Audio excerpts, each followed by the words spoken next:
You can go anywhere without speaking a language and you'll be able to communicate with these people. AI will do the heavy lifting for you. If you say, I want to learn business German, it will teach you business German. Over the next 6 to 12 months, we'll see a plethora of products being released that will basically act as our personal customized tutors. But with this type of AI, within 6 to 12 months, we'll see apps be able to listen to what you're saying and then specifically correct you.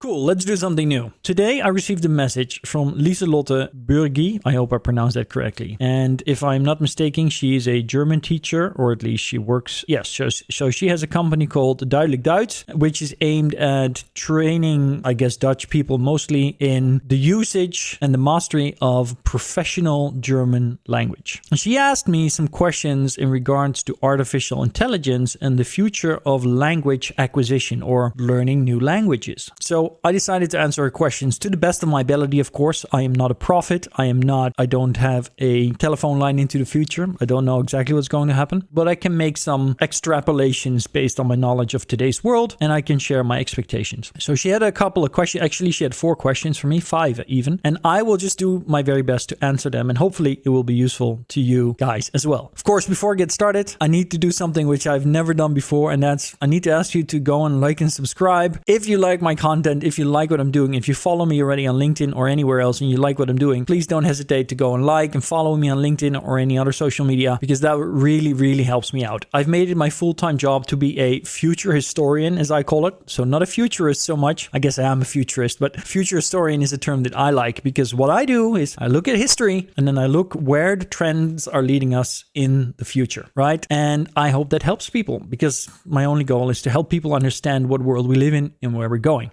Having said that, let's dive into this. She asked me some questions in relation to the future of language education and our ability to acquire new languages. How can AI have an impact on that? So her first question is, to what extent can AI be used in learning a new language? I'm going to answer this question not just in terms of what is possible today, but I'm going to answer it in terms of what I think will be possible in the very near future.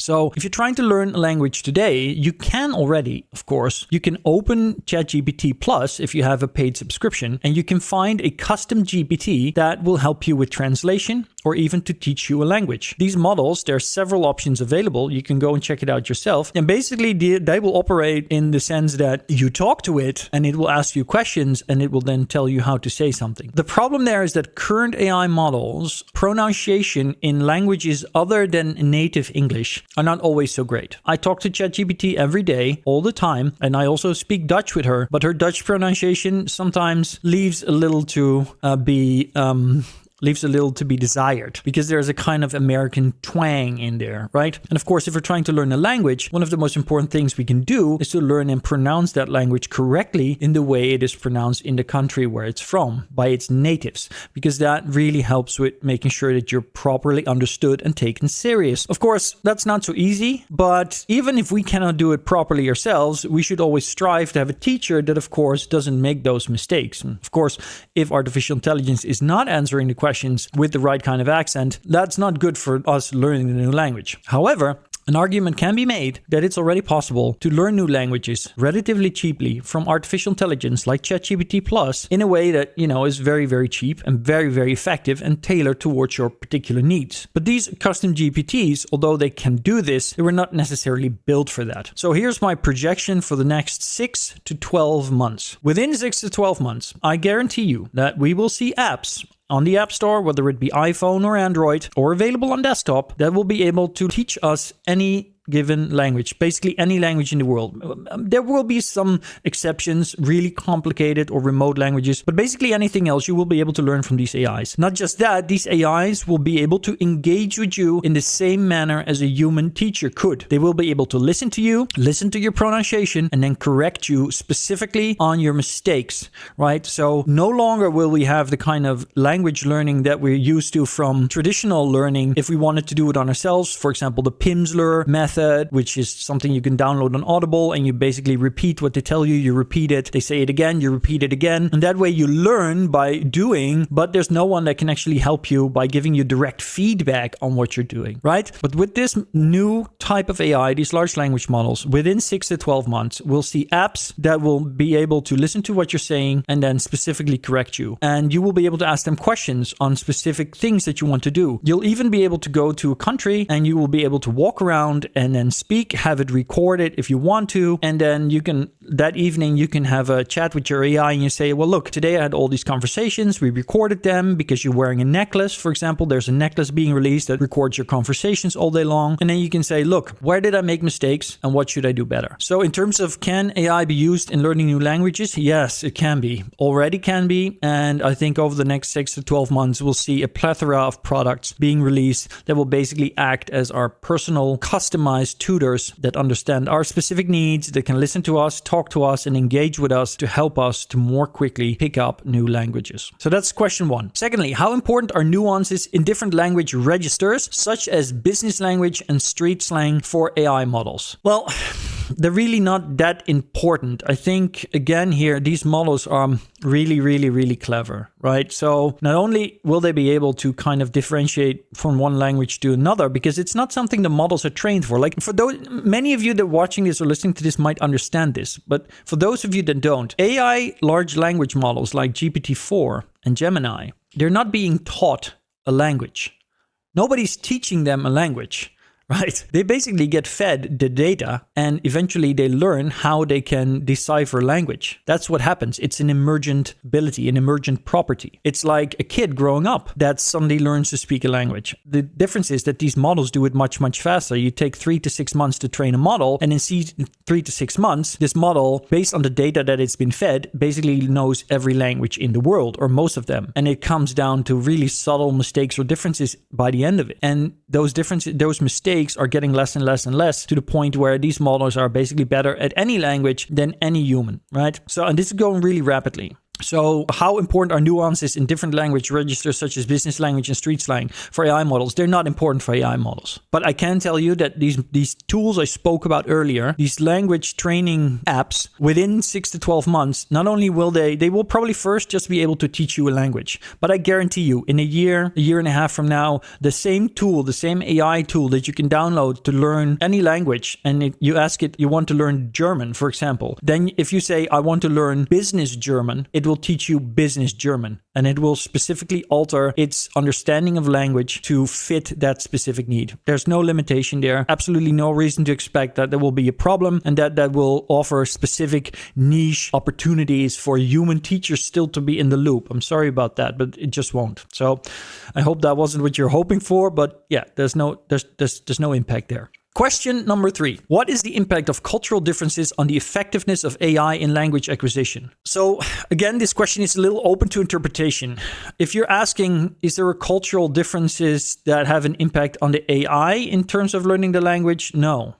Is there an impact for us humans? Yes, because learning a language is not just about understanding the language, it's also about understanding the culture. Basically, what AI is capable of doing, and it's extremely good at that, it's able to differentiate or understand from the pattern of the data which word in one language correlates with the same word that's close enough to it in another language, and thereby providing us with translation. But it doesn't pick up necessarily on the small and subtle differences that might be something that a human can now understand that's not entirely true. Let me correct myself. I think that at some level, the AI is aware that if it translates the word gezellig, for example, in Dutch to the word cozy in English, that is not exactly the same word. And I even think that if you would ask AI about it, and this is something we could actually try out right now, but I'm not going to do that, but you can go and try it out. And I recommend if you do that, use ChatGPT Plus, not a free version, or use Gemini Pro, or use Claude 2.1, but don't use any of the cheap, shitty versions. but ask it what's the difference between cozy and gezellig.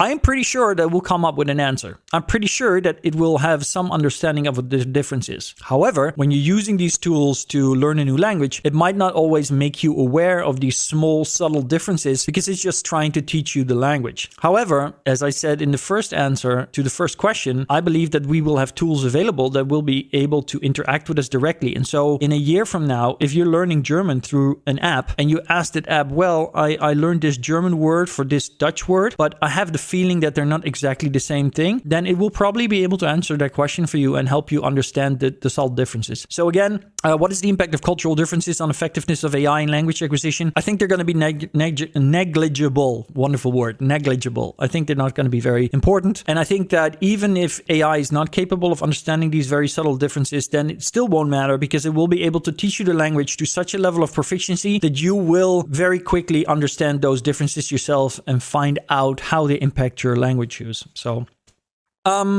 let's see. That was question number 3. Question number 4. How essential are linguistic differences for the performance of an AI model? How essential are linguistic differences for the performance of an AI model? They're not. It doesn't matter at all.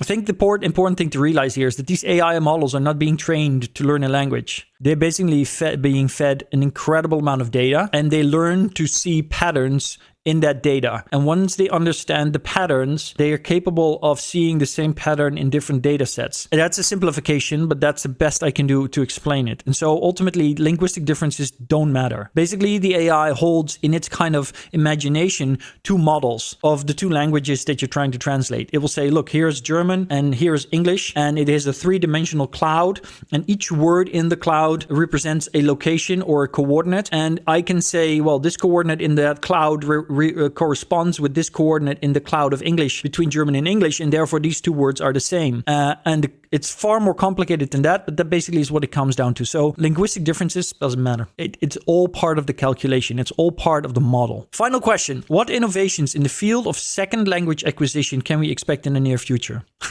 Well, I think I've already answered that question. I think on the one hand, what we're going to see is that the acquisition of a second language will become less necessary because a lot of what we're doing today will be done by AI. Samsung, of course, has already released Samsung's new Galaxy AI on their phones, meaning that you can have a conversation with somebody in Chinese if you don't speak that language, and the phone will automatically real-time translate what they're saying, and they will translate whatever you're saying in your own native language to Chinese back and forth. That technology will be rolled out much broader in this year. That means that for many use cases, now you can go anywhere without speaking a language and you'll be able to communicate with these people. AI will do the heavy lifting for you. Having said that, I think there is tremendous value in learning other languages because other languages are a portal into other cultures. They are a portal into other perspectives and to other ways of seeing the world. And therefore, learning a language is also an active way of training your own model, your own brain, right? Your own intelligence. And it drives your brain to create new neural pathways, etc., etc. So there's a real value in learning another language. However, the necessity to do it, because if you don't, you won't be able to communicate, that will be a lot less over the next year to come. So I think that on the one hand, we'll see an explosion of AI apps and tools that allow you to quickly learn new languages from a personal customized tutor. And on the other hand, I think that the need for people to actually actively learn new languages to be able to get through life in foreign countries or when they're on holidays will be a lot less. And so the need for learning a new language might actually go down, even though the possibilities and the way of doing it might be exponentially more easy and accessible and cheaper for people. How that will play out, I can't say, but I do guarantee that within 1 year, we'll see a lot of new kind of language learning tools, or even, already established players in the market, like Bubble is a tool like that in the Netherlands. These will either be upgraded with AI or they will be basically surpassed and blown out of the market by tools that do integrate these kind of custom-made AI tutors. Cool. I hope that answered all your questions, Lieselotte, and I hope it's going to be useful for the other people that watch it when I put this on LinkedIn. That's it for now. Mr. Metaverse signing off, and like they say in the Netherlands, see you later. And of course, don't forget to like and subscribe and follow. See you in the next one.